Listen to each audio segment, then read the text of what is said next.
오늘 저녁에 우리가 묵상할 하나님 말씀 계속해서 고린도전서 10장 1절부터 13절 말씀입니다. 신약성경 274페이지 고린도전서 10장 1절로 13절 말씀을 저와 여러분이 한 절씩 교독하시고 마지막 절은 다 함께 읽도록 하겠습니다. 형제들아, 너희가 알지 못하기를 내가 원치 아니하노니 우리 조상들이 다 구름 아래 있고 바다 가운데로 지나며 다 같은 신령한 식물을 먹으며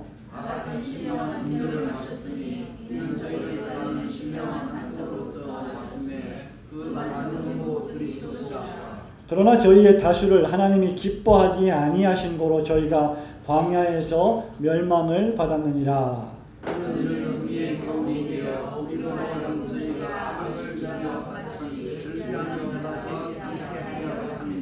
저희 중에 어떤 이들과 같이 너희는 우상 숭배하는 자가 되지 말라. 기록된 바 백성이 앉아서 먹고 마시며 일어나서 뛰논다 함과 같으니라.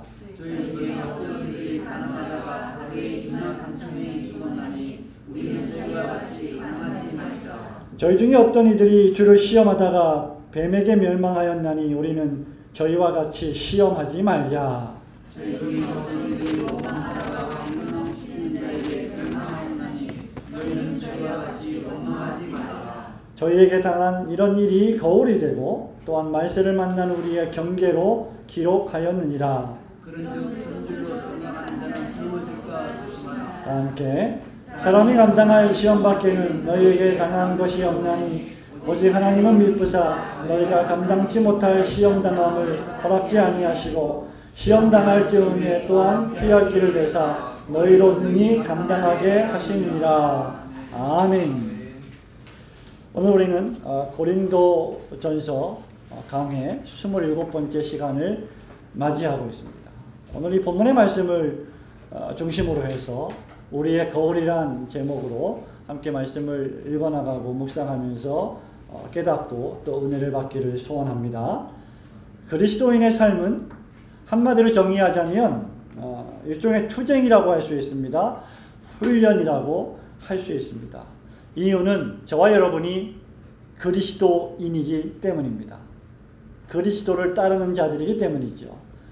예수 그리스도를 구주로 영접하고 믿음으로 말미암아 구원받아서 새로운 가치관으로 하나님의 말씀에 순종하는 것, 그리고 죄와 싸우는 것, 환난과 시련에 맞서는 것, 육체의 정욕을 제어하는 것, 그리고 더 나아가서 그리스도의 제자의 삶을 살아가는 것, 이 모든 것들이 일종의 투쟁이요 훈련이라고 할 수 있습니다. 구약성경에서부터 신약성경에 이르기까지 모든 하나님의 백성들은 이러한 투쟁과 시련과 훈련의 삶을 살았던 것을 우리는 기억하고 있습니다. 구약성경이 바로 그런 신앙의 선배들의 삶의 모습을 우리에게 기록하고 있고 또 신약성경에서 예수 그리스도를 쫓아서 살아갔던 제자들의 삶의 모습이 바로 우리에게 거울이 되고 있습니다. 여러분, 유명한 변증 철학가이자 3단 논법으로 유명한 역사 철학자 헤겔이라는 사람이 있습니다. 그는 이 자신의 그 유명한 저서 철학의 역사 철학이라고 하는 책에서 이런 말을 한 적이 있습니다. 우리는 역사로부터 아무것도 배우지 않는다는 것을 배운다 라고 하는 유명한 말이죠. 우리가 역사로부터, 과거 역사로부터, 지난 역사로부터 무엇인가를 배우긴 배우는데 아무것도 배우지 않는다는 것을 배운다라고 말을 했습니다. 다시 말하면 과거의 잘못된 결과들이 역사를 통해서 분명히 우리에게 보여지고 나타나지고 알려졌음에도 불구하고 그 역사를 통해서 교훈받지 않고 똑같은 전철을 밟는 것이 바로 인간의 역사라고 하는 것이죠. 만약에 그렇다고 하면 그것은 비참한 일이 아닐 수 없습니다. 바로 우리가 계속해서 상고하고 있는 이 고린도 교회 성도들의 삶의 모습이 바로 그러한 경우입니다. 6절 말씀에 보면 우리의 거울이 되어 라고 하는 말씀이 있습니다. 그런 일은 우리의 거울이 되어 라고 했고 11절 말씀에서도 저희에게 당한 이런 일이 거울이 되고 라고 하고 있습니다. 지금 앞으로 우리가 살펴볼 이 본문의 말씀에서 구약에서 벌어졌던, 구약의 이스라엘 백성들에게 벌어졌던 어떠한 사건들이 우리에게 거울이 되어서 교훈의 역할을 하고 경고의 역할을 하고 경계의 역할을 해준다라고 지금 바울은 말하고 있습니다.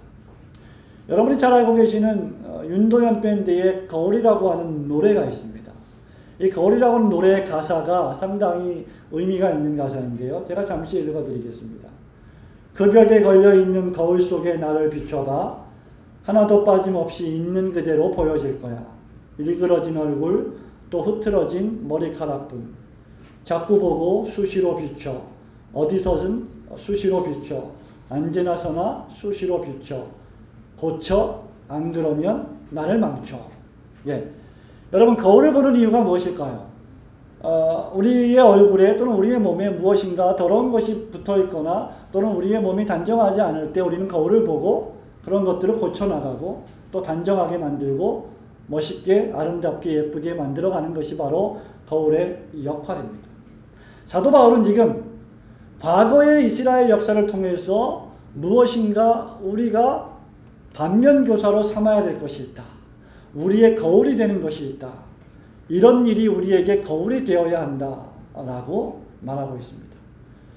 여기에 거울이라고 하는 헬라어 언어의 뜻은 흔적, 아주 무거운 프레스로 찍어가지고 만들어 놓은 어떤 흔적을 말하는데요. 다시 말하면 형상, 본받아야 할 본보기의 의미를 지니고 있습니다. 지나온 과거는 우리의 흔적이지요. 오늘 우리의 모습은 지나온 과거의 결과입니다. 그리고 내일 우리가 살아가야 될 모습은 오늘 현재의 결과일 것입니다. 그렇기 때문에 어제의 일은 오늘 우리에게 거울이 되며 또 오늘의 일은 내일 우리의 거울이 되어야 할 줄로 믿습니다. 그렇기 때문에 우리는 과거 이스라엘 역사로부터 무엇인가를 배울 필요가 있습니다. 우리가 제일 먼저 생각해 보아야 할 것은 하나님께서 과거 우리의 신앙의 선배들, 우리 이방인들에게 신앙을 접붙여서 물려주었던 이스라엘 민족들, 이스라엘 국가, 이스라엘 백성들에게 하나님께서 엄청나게 충만하신 은혜를 공급해 주셨다는 사실을 우리는 기억해야 합니다. 1절 말씀을 보십시오. 바울이 말합니다. 형제들아, 너희가 알지 못하기를 내가 원치 아니하노니 라고 말하고 있습니다. 이것은 바울의 아주 특유한 수사법이라고 할 수 있죠. 바울의 강조법입니다. 그냥 성도들아, 고린도 교회 성도들아, 너희들은 이것을 알아야 한다라고 말할 수도 있는데 그렇게 말하지 않고 형제들아, 성도들아, 너희가 알지 못하기를 내가 원치 않는다 라고 말함으로 말미암아 지금 반드시 너희들이 알아야만 할 것이 있다. 반드시 생각해야만 할 것이 있다. 꼭 알아야만 하는 어떤 내용이 있다라고 우리에게 강조하고 있는 것입니다. 그렇다고 하면 꼭 우리가 알아야만 하는 내용은 과연 무엇입니까? 그것이 바로 1절부터 4절에 기록된 과거 이스라엘 백성들을 향하신 하나님의 섭리입니다. 하나님의 역사이죠. 하나님의 충만하신 은혜의 공급입니다. 자, 그것이 무엇입니까? 1절 말씀에 보면 형제들아 너희가 알지 못하기를 내가 원치 아니하노니 첫 번째는 무엇입니까? 우리 조상들이 다 구름 아래 있고 바다 가운데로 지나며 라고 했습니다. 다 구름 아래 있고 바다 가운데로 지났다. 이 말은 무슨 말입니까? 여호와 하나님께서 모세를 통하여서 이스라엘 백성을 애굽에서 탈출시키시죠. 그리고 애굽 땅을 탈출한 이스라엘 민족들이 광야를 행진할 때에 하나님께서는 밤에는 불기둥으로 낮에는 구름기둥으로 그들을 인도하셨고 보호해 주셨습니다. 그들이 추워서 얼어 죽지 않도록 그들이 더워서 타서 죽지 않도록 늘 하나님이 보호해 주셨다는 것입니다. 이것은 출애굽기 13장 21절 22절에 아주 잘 기록이 되어 있는 말씀이지요. 하나님께서 당신의 사랑하는 택자들을 늘 보호해 주고 계신다. 아니, 이제까지 보호해 주셨다. 하나님이 하나님의 자녀들을 늘 보호하고 계신다라고 하는 사실을 기록하고 있는 것입니다. 그들은 또한 어떤 일을 겪었습니까? 계속해서 그들은 바다 가운데로 지났다라고 했습니다. 이스라엘 민족은 그야말로 바다 가운데를 지났던 유명한 사람들입니다. 그들은 엄청난 기적을 체험한 사람이죠. 이스라엘 백성이 출애굽한 것을 못마땅해 여겼던 바울 왕이 군대를 명령해서 모든 군대로 하여금 탈출한 이스라엘 백성들을 잡으려고 추격하기 시작했습니다. 여러분 잘 알고 계시는 것처럼 이스라엘의 앞에는 홍해가 가로놓여 있었고 이스라엘의 뒤편에서는 바로의 군병들이 이스라엘 민족들을 죽이기 위해서 달려오고 있었습니다. 바로 그때 하나님의 놀라우신 섭리와 이적적인 역사하심으로 말미암아 이스라엘 민족들은 애굽에서 탈출한 후에 모세의 영도하에 홍해를 건너게 됩니다. 깊고 깊은 그 홍해가 좌우로 갈라지는 역사를 그들은 목도합니다. 그리고 밑바닥에 드러난 그 홍해의 땅 한가운데를 밟고 그들은 지나갔습니다. 홍해의 기적이죠. 그리고 이스라엘 백성들을 추격하러 왔던 바로의 모든 군병들은 이스라엘 민족이 한 명도 남김없이 다 홍해를 건너자마자 홍해 한가운데서 하나님의 심판으로 이스라엘 민족을 추격하러 왔던 바로의 군대들을 수장시켜버렸습니다. 이것이 그들이 경험했던, 인생을 살아오면서 경험했던 하나님의 기적이었습니다. 세 번째가 무엇입니까? 다 같은 신령한 2절 말씀에 모세에게 속하여 다 구름과 바다에서 세례를 받고 라고 했습니다. 여러분 지금 무슨 말을 하고 있는 것입니까? 애굽에서 탈출하여 나와서 구름 기둥과 불 기둥의 보호하심을 통하였고 홍해의 한가운데를 통과했던 그러한 사건들을 지금 사도 바울이 해석을 하기를 다 모세에게 속하여 구름과 바다에서 뭘 받았다?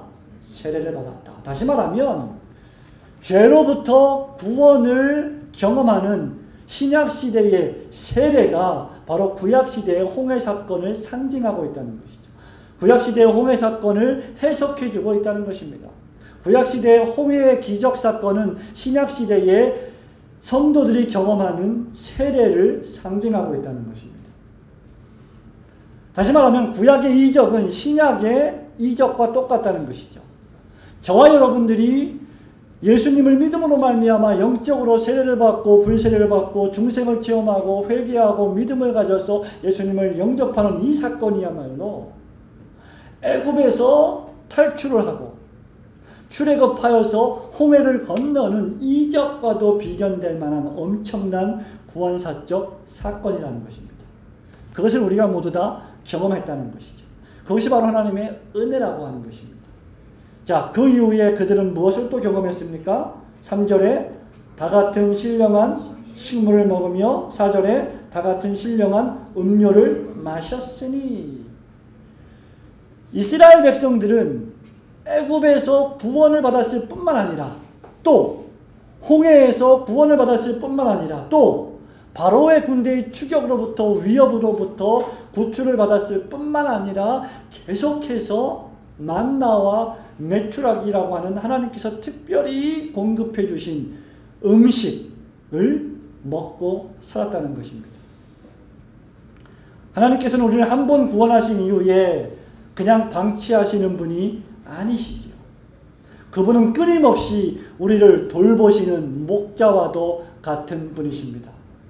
그래서 시편 23편에 여호와는 나의 목자신이라고 하는 이 한 절의 표현은 전 구약 성경의 모든 성도들이 경험했던 신앙 고백이라고 할 수 있을 것입니다.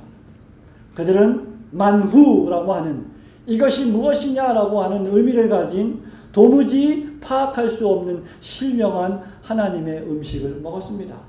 그리고 메추라기라고 하는 하나님의 공급하시는 고기를 매일매일 먹었습니다.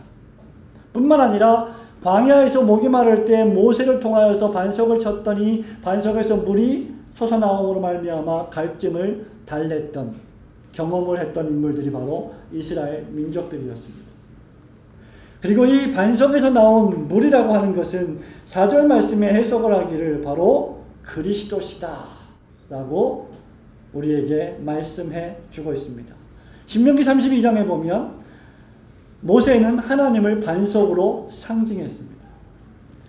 반석이신 하나님께서 예수 그리스도를 통하여 우리에게 생수를 제공해 주시는 놀라운 사건들을 우리에게 설명해 주고 계시는 것이죠.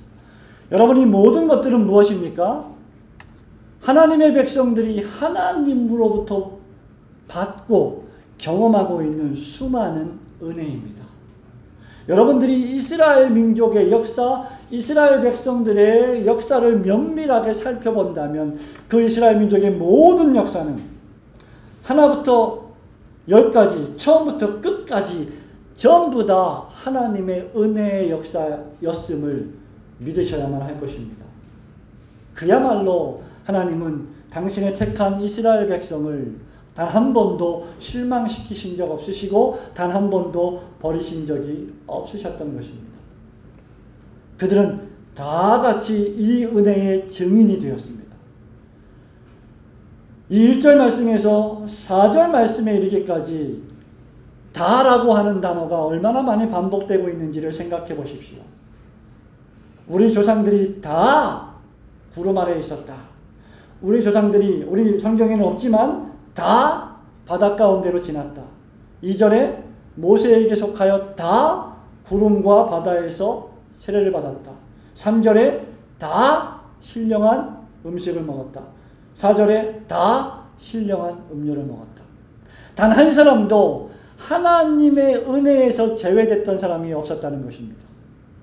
이스라엘 민족들은 모두가 다 이 엄청난 하나님의 보호하심과 은혜를 체험하는 역사의 산 증인들이었습니다.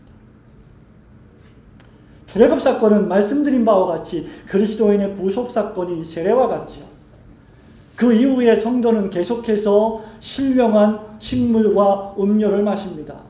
신약시대의 그리스도인들은 성령과 진리 안에서 예배합니다. 신약시대의 그리스도인들은 송이꿀보다 더 단 하나님의 66권의 말씀을 항상 읽습니다. 듣습니다. 이것이 우리가 오늘 신약시대에 먹고 마시는 만나요 메추라기입니다. 이것이 우리가 마시는 음료입니다. 그런데 놀라운 사실은 5절 말씀에 보니까 이 하나님의 놀라운 은혜를 체험했던 이스라엘 민족 가운데 다수가 광야에서 멸망을 당했다는 사건입니다. 5절 말씀을 보십시오. 그러나 저희의 다수를 하나님이 기뻐하지 아니하신 고로 저희가 광야에서 멸망을 받았느니라. 우리는 종종 이렇게 생각합니다. 목사님, 예수님을 보았으면 참 좋았겠습니다. 우리도 12제자들처럼 예수님이 살아계셨을 당시에 예수님을 눈으로 보고 신앙생활을 했다면 우리의 믿음이 확실히 더 공고해지고 강건해질 수 있었을 것이라고 생각합니다. 그런 말들을 종종 하죠. 목사님, 지금 하나님께서 우리 교회에 나타나셔서 우리에게 임재해 주셔서 그 임재가 우리가 모든 눈으로 다 볼 수 있도록 느낄 수 있도록 해주시면 우리는 정말로 신령과 진정으로 뜨겁게 입을 열어서 감사함으로 찬송하며 하나님을 예배할 수 있을 겁니다.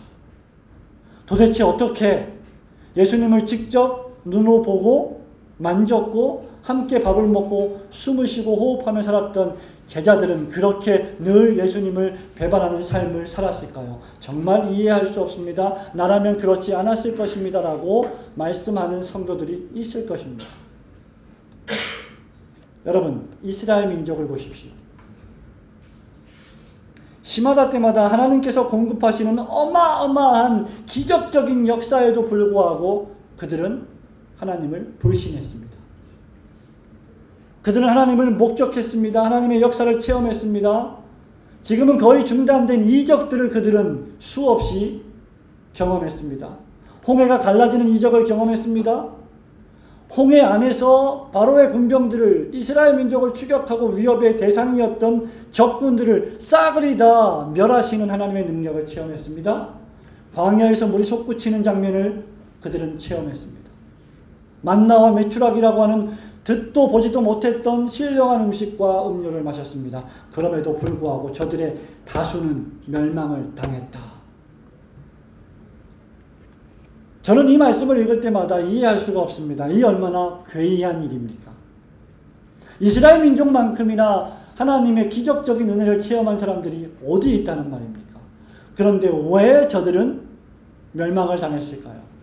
엄청난 이적과 기적을 체험하고 하나님의 직접적인 공급을 받았음에도 불구하고 오늘날 하나님을 한번 보여주세요. 그러면 내가 확실히 믿겠습니다라고 말하는 시대에 저들은 하나님을 직접 보았음에도 불구하고 체험했음에도 불구하고 왜 다수가 멸망을 당하였다는 말입니까?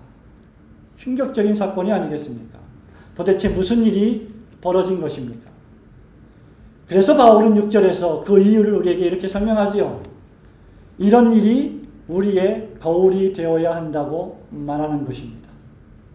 이적을 체험하고 놀라운 기적을 체험하고 하나님의 음성을 들었다고 생각하고 하나님을 만났다고 생각하는 사람들, 그렇다고 해서 신앙이 더욱더 공고해지는 것은 아니라는 사실 우리는 늘 명심해야 합니다. 죽었다가 살아 돌아 나와서 예수님이 살아계십니다라고 우리에게 증언한다고 해도 믿음이 없는 사람들은 그 말을 믿지 않을 것이라는 것이 우리 예수님의 말씀이십니다.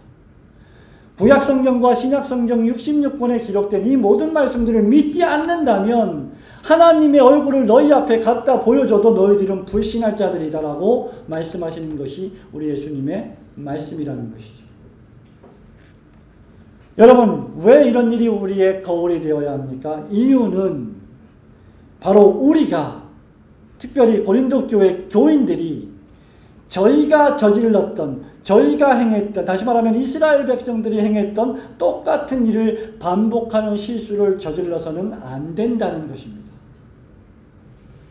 하나님의 은혜를 깊이 체험한다고 해서 모두가 다 신앙생활에 성공하는 것은 아니라는 말입니다. 오히려 그것이 올무가 될 수 있고, 오히려 그것이 멸망의 수단이 될 수 있고, 오히려 그것이 교만의 방편이 될 수 있음을 우리는 늘 기억해야 합니다.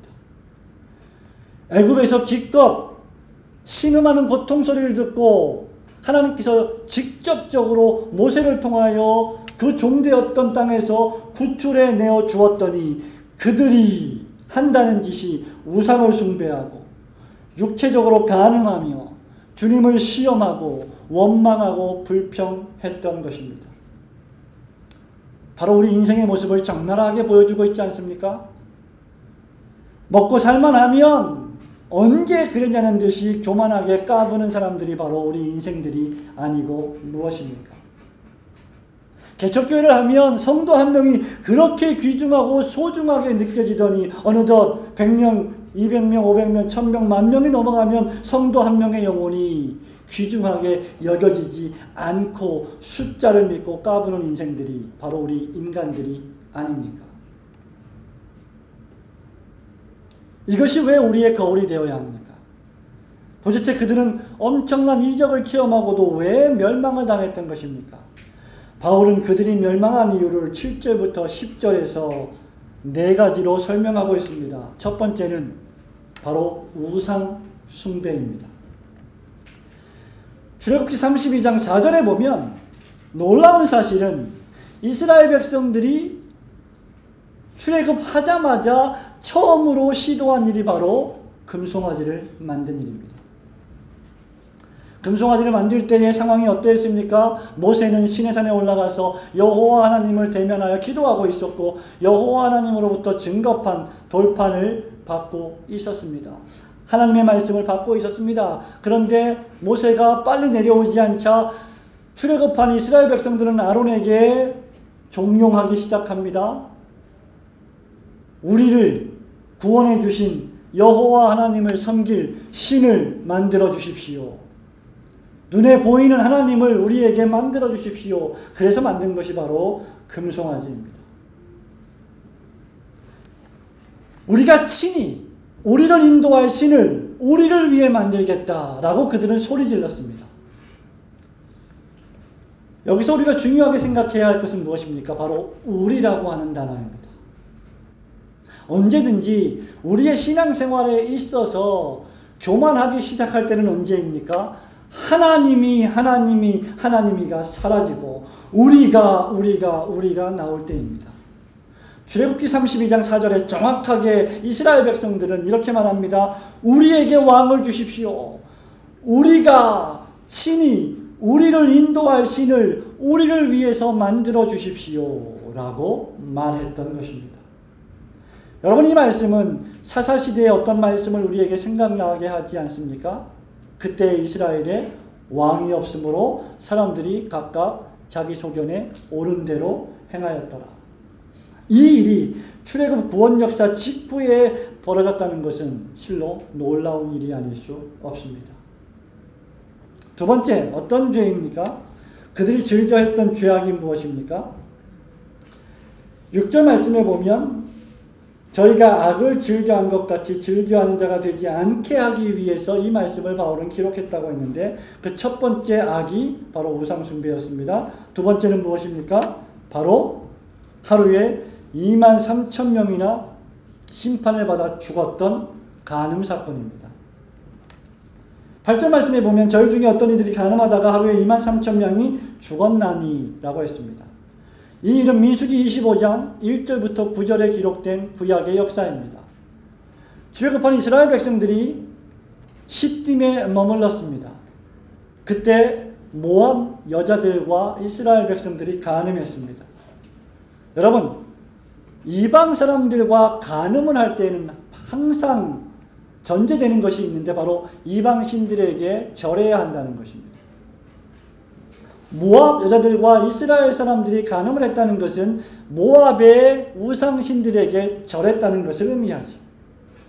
모압의 우상신은 누구였습니까? 바로 가나안의 신이었고 가나안의 신은 바알 부올이라고 하는 신이었습니다. 이것을 가리켜서 바울은 간음이라고 말합니다. 여러분, 이 간음은 이스라엘 백성을 애굽에서 구원하여 주신 구원주 하나님과의 relationship, 관계를 깨뜨리는 엄청난 죄입니다.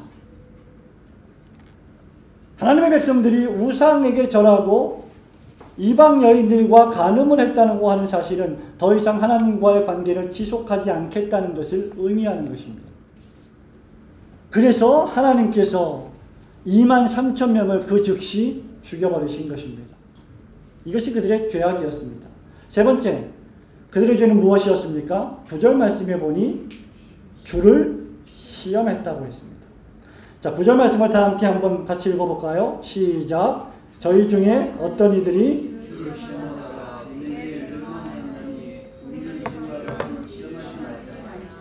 여기 주를 시험했다고 하는 말은 그 다음 10절에 나오는 원망이라고 하는 말과 유사한 말인데요.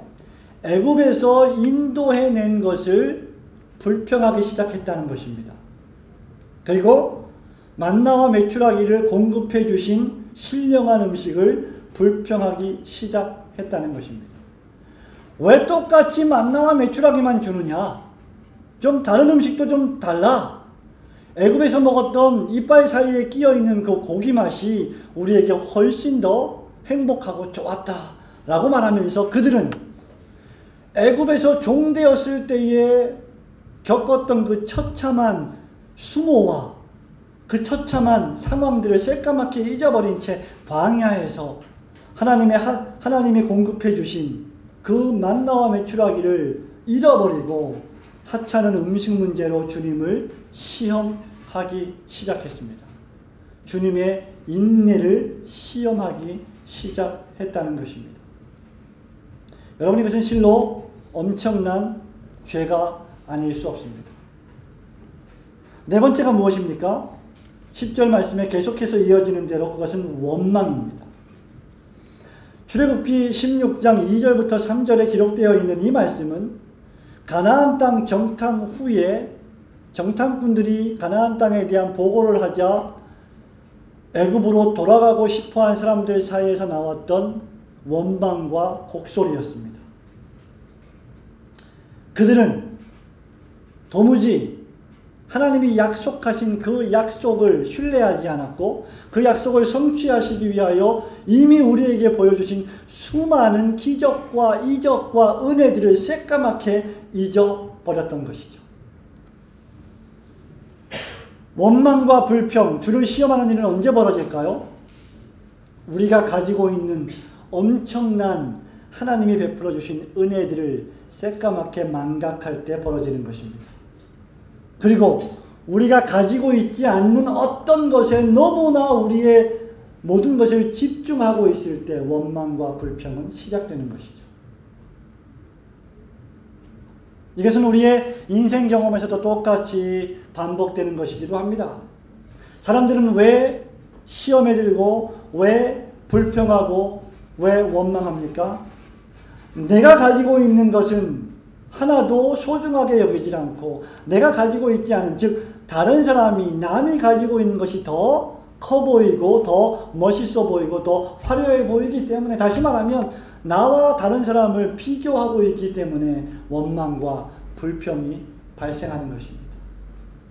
그것이 바로 이스라엘 백성들이 저질렀던 죄악이었습니다. 자기들이 볼 때 자기들 배후에는 놀라우신 하나님의 어마어마한 능력과 주권과 섭리가 있었음에도 불구하고 자기들의 눈에 볼 때 자기들은 메뚜기처럼 보였던 것이죠. 가나안 사람들은 어마어마하게 큰 거인처럼 보였고 자기 자신들은 아주 왜소한, 가나안 사람과 비교해 볼 때 정말 비교 대상조차 되지 않는, 하루아침에 다 죽고 패망할 것 같이 보이는 그러한 사람들로 생각되었던 것입니다. 그래서 그들은 하나님의 능력과 하나님의 크심을 바라보지 못하고 원망하고 불평하기 시작했던 것입니다. 이것이 바로 이스라엘 민족들이 저질렀던 죄와 악이었습니다.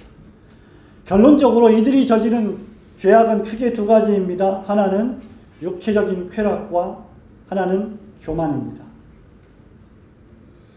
이 모든 자들이 한결같이 다 광야에서 멸망당하고 죽고 말았습니다. 그래서 11절에 또다시 한번 바울은 두 번째로 우리에게 경고하고 있습니다. 저희에게 당한 이런 일이 우리에게 거울이 되어야 한다. 더 나아가서 그 거울의 의미를 설명할 때 말세를 만난 우리의 경고로 기록하였느니라 라고 말씀하고 있습니다. 사도 바울이 왜 이 구약시대의 오래된 이야기를, 이스라엘 민족의 역사 이야기를 우리에게 설명해 주고 있습니까? 지금 4,000년이 지난 지금 바로 고린도 교회, 신약의 고린도 교회 교인들이 아주 오래전에 범했던 이스라엘의 죄악을 그대로 답습하고 있었기 때문이죠. 그들은 죄악된 생활을 하고 죄를 범하고 있음에도 불구하고 그저 교회를 출입하고만 있으면 구원받는 데 하등의 문제가 없다고 생각했습니다. 그들은 세례를 받기만 하면, 성찬에 참석하기만 하면, 예배를 마치고 모든 교인들과 함께 밥을 먹기만 하면 자동적으로 구원을 받고 하나님의 심판으로부터 제외된다고 생각했기 때문이죠. 그러면서 그들은 뭐 했습니까? 이방 신당에 가서 우상을 숭배했습니다. 그리고 이방 신들에게, 우상 신들에게 바쳐진 음식을 마음대로 먹었습니다. 그리고 그들은 아프로디테 신전에 가서 이방 신들에게 절하고 간음했습니다. 그리고 그들은 주를 시험했습니다. 약한 형제를 멸시했습니다. 강한 형제를 원망했습니다. 이런 모든 일을 행하면서도 세례만 받고 교회만 출석하고 예배만 드리면 나는 구원받은 신자다라고 그들은 생각하고 있었던 것입니다. 그래서 바울은 우리에게 7절부터 10절에 이르기까지 계속해서 이스라엘 백성이 저질렀던 죄악을 설명하면서 우리에게 명령합니다. 네 가지 부정적인 명령을 하고 있습니다. 7절에 뭐라고 말합니까? 저희 중에 어떤 이들과 같이 너희는 우상 숭배하는 자가 되지 말라. 우상을 숭배하지 말라. 두 번째, 우리는 저희와 같이 간음하지 말자. 세 번째, 우리는 저희와 같이 시험하지 말자. 네 번째, 우리는 저희와 같이 원망하지 말자. 우상 숭배하지 말자. 우상 숭배해서는 안 된다. 우상 숭배를 하게 되면 광야에서 멸망했던 이스라엘 사람들처럼 너희들도 교회당 안에서 멸망하게 될 것이다 라고 지금 바울이 경고하고 있는 것입니다. 성도 여러분, 오늘날 우리가 살고 있는 이 시대는 온갖 것들이 다 우상이 되는 시대에 살고 있습니다. 단순히 불상을 갖다 놓고 단순히 어떤 석상을 갖다 놓고 절하는 것만이 우상이 아닙니다. 우리에게 우상이 될 수 있는 것은 우리 주위에 널려 있습니다. 돈이 우리의 우상이 될 수 있습니다. 하나님과 재물을 겸하여 섬기는 죄를 범할 수 있습니다. 명예가 우리의 우상이 될 수 있습니다. 어떤 권력을 의지하는 것이 우리의 우상이 될 수 있습니다. 육체의 쾌락이 우리의 우상이 될 수 있습니다. 우리의 어떤 과업, 일, 우리의 비전, 야망, 이것이 우리의 우상이 될 수 있습니다. 우리는 저희와 같이 우상 숭배하는 자가 되어서는 안 됩니다. 우리는 저희와 같이 간음하는 자가 되어서는 안 됩니다. 한 입으로는 주님을 찬송하고 다른 또 한 입으로는 세상의 우상신들을 찬미하는 영적 간음을 저질러서는 결코 안 됩니다. 또한 우리는 시간마다 하나님의 인내하심을 시험하듯이 하나님의 능력을 시험하는 어리석음을 범해서는 결코 안 됩니다. 그리고 마지막으로 우리는 계속해서 우리가 가지고 있는 것들에 집중하지 않고 우리가 가지고 있지 않은 것들을 과도하게 욕망하고 소유하기를 원하면서 하나님을 원망해서는 안 됩니다. 우리는 이미 하나님께로부터 어마어마한 축복을 받은 사람들입니다. 그렇기 때문에 바울은 11절 말씀을 통하여서 이러한 과거 역사가 우리에게 거울이 되며 경계가 되고 있다고 말씀하고 있는 것이죠. 그래서 우리가 한시라도 교만하게 선줄로 생각하면 넘어질까 조심해야 하는 것입니다. 우리가 만일 지나온 과거 역사로부터 조금이라도 배운다면 교만이 지식적으로 행하기보다 사랑으로 행할 수 있어야 할 줄로 믿습니다. 그리고 지난주에 우리가 살펴보았던 말씀처럼 달려서 경기하는 선수처럼 열심히 경기하기 위하여 우리의 모든 삶을 규모 있게 절제해야만 하는 것입니다. 우리는 일부 고린도 교회 교인들처럼 지적인 교만을 버리고 겸손히 사랑과 절제로 행해야만 할 것입니다. 우리는 여전히 유혹과 시험이 가득한 세상에 살고 있습니다. 그럼에도 불구하고 하나님께서 우리에게 감당할 시험만 주심에 감사하시기를 축원합니다. 또한 시험 당할 즈음에 그 시험을 피할 길까지도 공급해 주심에 감사하시기를 축원합니다. 그렇다고 하면 저와 여러분이 해야 할 일은 오로지 한 가지입니다. 과거 우리의 인생을 통하여서 한 번도 우리를 실망시킨 적 없으신 그 하나님께서 우리를 보호해 주셨고 우리를 지금까지 인도해 주셨음을 감사하며 신뢰하는 것입니다. 그리고 그러한 하나님을 신뢰하면서 동시에 악에서 떠나 온전히 하나님만을 섬기는 것이 우리가 해야 할 유일한 일인 줄 믿으시기를 축원합니다. 그렇기 때문에 여러분이 어디에 있든지 무엇을 하든지 누구를 만나든지 우상 숭배를 피하시며 육적인 쾌락을 삼가하시고 원망하고 불평하지 말며 주님을 시험하는 어리석음을 범하지 아니하며 무엇을 하든지 10장 31절 마지막 절에 있는 말씀처럼 먹든지 마시든지 무엇을 하든지 다 하나님의 영광을 위하여 하시는 지혜로운 성도들이 되시기를 주님의 이름으로 축원합니다. 아멘.